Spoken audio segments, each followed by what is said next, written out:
Andrea ci parlerà di AI and Entrepreneurship. Diamo la parola ad Andrea.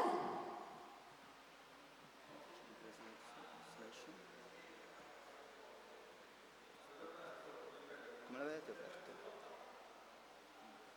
Sai che non so, quello lì. No, me lo devi scaricare. Scarica. Poi anche scaricato, Sì, infatti. Mi dai il gelato mentre partiamo?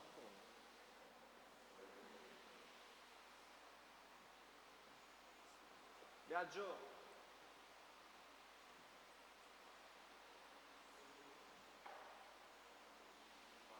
Vediamo? Hey. So, very good. No, beh, sentiamo un altro microfono. Everything good to start? Fantastic. So I'm going to ask all of you to just stand up and come a bit closer, because I really want to have a chat or a little bit of an involvement, especially the people outside. Join us. Thank you, thank you. So I hope you're not scared about entrepreneurship, or actually AI and entrepreneurship. That's what we're going to talk about today. My name is Andrea. Who is an entrepreneur in this room already? Okay, I see a few. Who's a wannabe entrepreneur? Somebody who has a dream, wants to launch something, a product, a company, something. Okay, good. That's nice. I don't know what the others do, but let's see. My journey started very early, but let's see if the clicker works. It doesn't. You see, technical. Yeah, that works. Super. All right. My journey started when I was little, but I want to tell you a story that started way earlier. It was the period of Second World War II, and there was a young boy that had started working as a mechanic in this town, Naples. He was really not keen about studying anything, but he was curious about engines. So he was so crafty, he was talking with a lot of his peers, he was like asking the best mechanics in town to explain him how to dismantle an engine or something. And he opened his own, workshop for that. But World War II came, it was a bit of a rough time. And when he finished, he saw an opportunity to grab tanks. They were there. Nobody had an idea what to do with them. So he decided, why don't I buy some of them from the army? Because they sell for so cheap.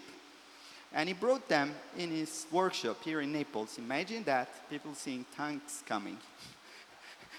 And he dismantled the engine and understood that by reversing the engine, that could have become a dynamo. That is something that produces electricity starting from gas, which was also cheap at the time. But electricity was scarce, and the hospitals had a lot of patients and needs for electricity at all times. So he sold these engines to the hospitals. That landed him a good amount of money. And he didn't stop there, because somehow some people, you know, the Americans came to Italy to save us from the Nazi. And that's history. That's history. We lost the war, but the American invested in Europe. And General Motors, if you remember this company, it's been bypassed by Tesla and others nowadays, but it's still there, still hanging on. It was the best company at the time. What happened? They asked this guy to go to the States to understand everything about their cars and sell them in Italy. So he became the first reseller for General Motors in Italy. And that's the guy. He wasn't young anymore, so I don't have any younger pictures of him. But he was passionate about a lot of things, like yachts, sailing, sports, motors, engines, as I said. And this is his little workshop that was restored in town. So if somebody is from around here, maybe you've heard about Officine Pelli. It was down in Via Arcoleo. This company doesn't exist anymore. How come? Because, you see, it was a big saloon, General Motors. They spread in all of Italy. He was managing the whole market for Italy. managing the whole market. So this entrepreneur landed a lot of money in this country and did a lot of things, but his kids didn't really think about it. That's me, actually. He was holding me when I was 1 year old. He's a great uncle of mine. And I heard stories about him because he died of a heart attack, I think, a few years later. So the company passed in the hands of the kids, and each one of us had different stories. My story started there. I was a very curious kid. I started dismounting stuff. I wasn't dismounting engines, but electrical stuff at home. They were fearing me because anything that was working, don't give it to Andrea. we need it. The blender is needed. And of course I got a computer. You remember those boxes, those old ones? Yeah, I started like playing with floppy disk, installing Windows per workgroup when I was 6 years old. Of course this is AI generated because nobody took a picture of me back then.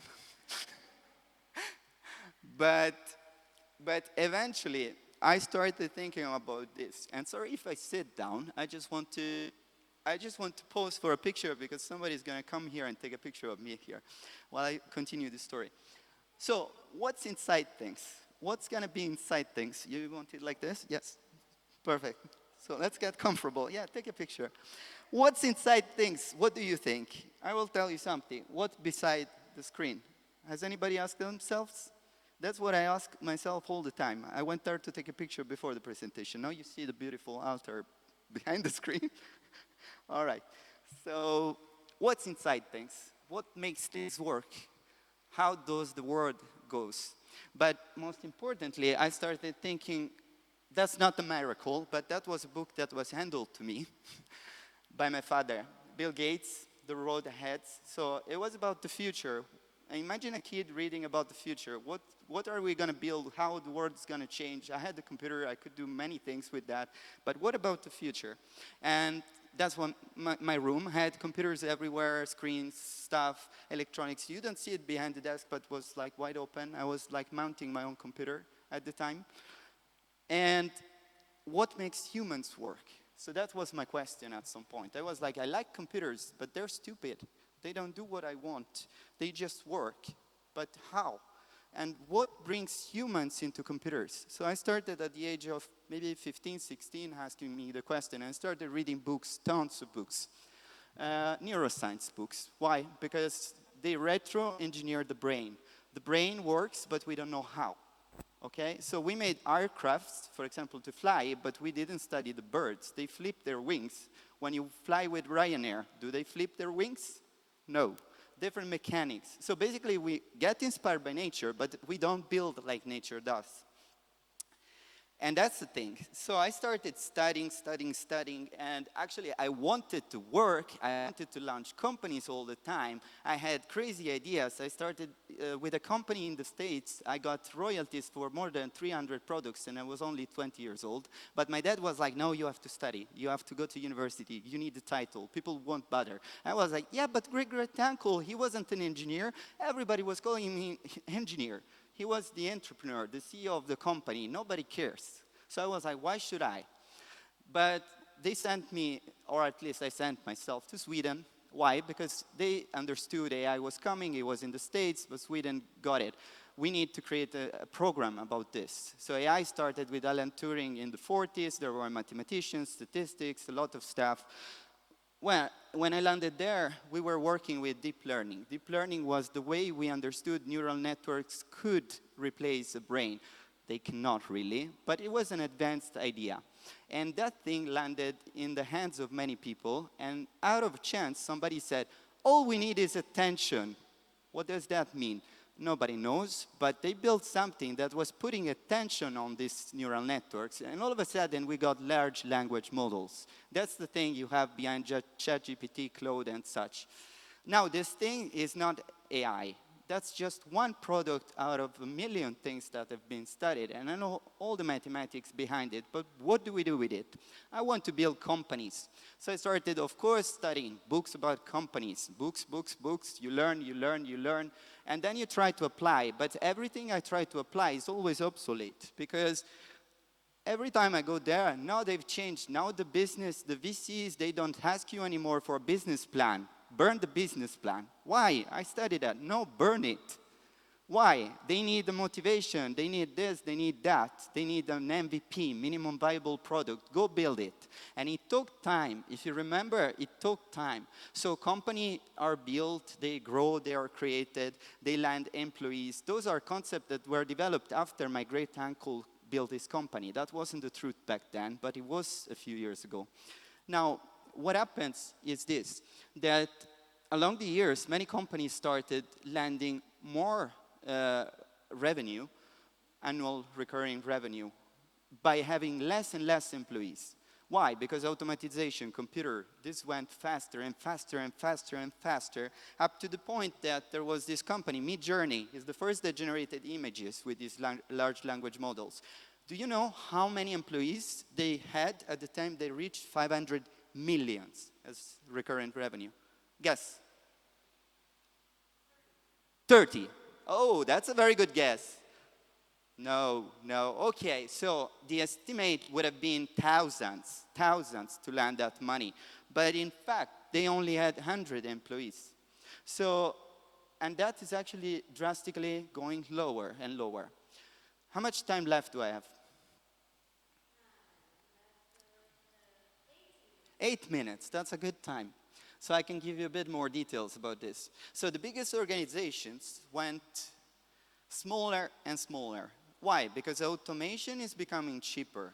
So basically the role of people is changing. Now you don't focus on your task because why?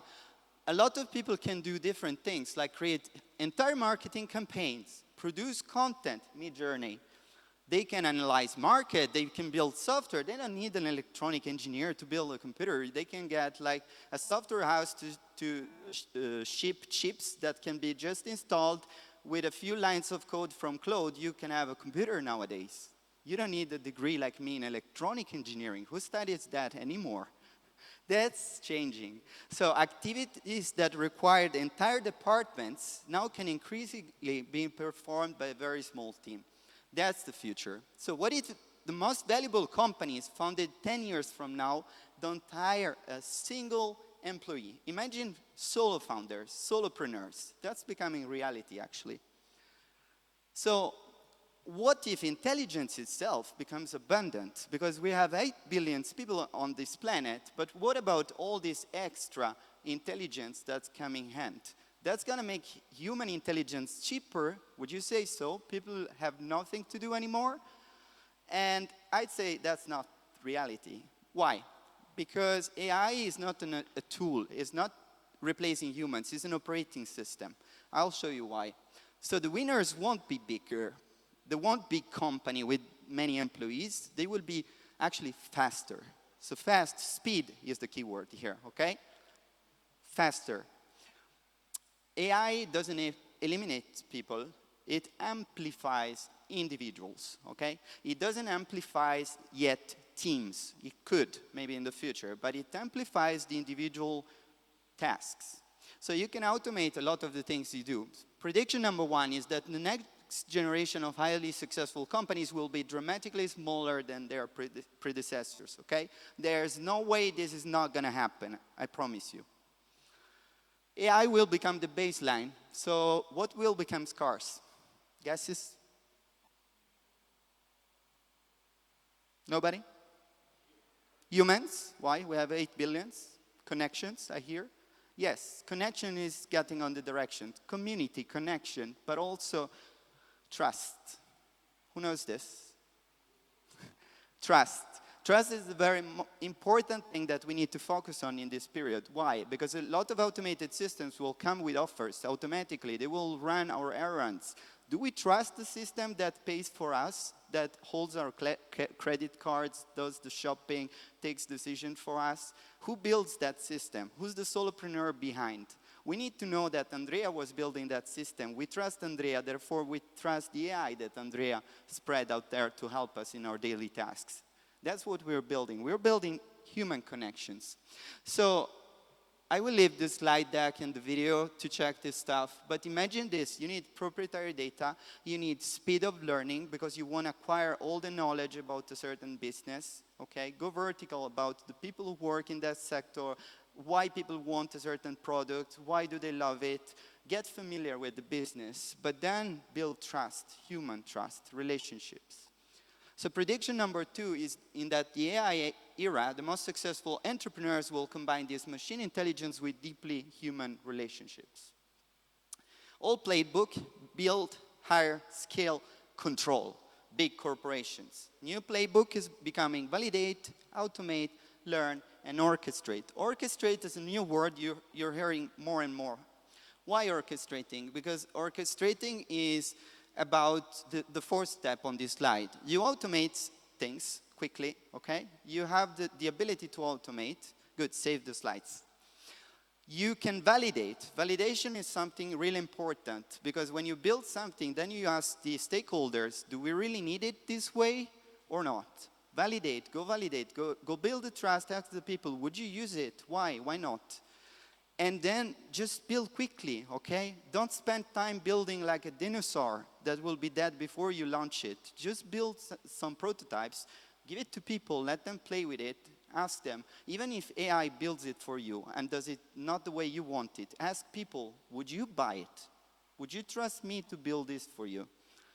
And then orchestrate. So understand what's the ecosystem you're putting together, what's the product for, who are the people using it, and what do they need really afterwards. So AI is just the operative system, but you're the mind behind it. That's how we empower people.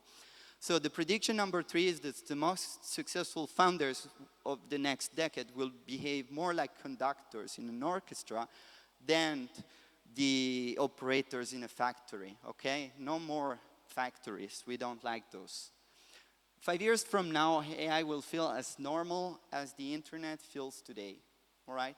You have it, now you feel it's normal, AI will be normal.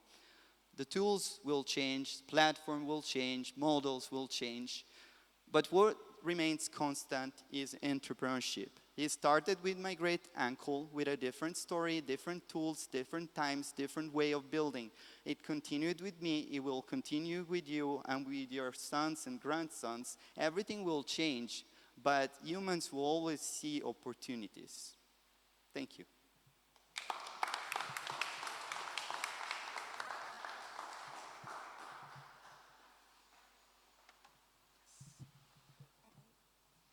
Grazie mille ad Andrea. Qualcuno ha qualche domanda? Do you have any question to Andrea?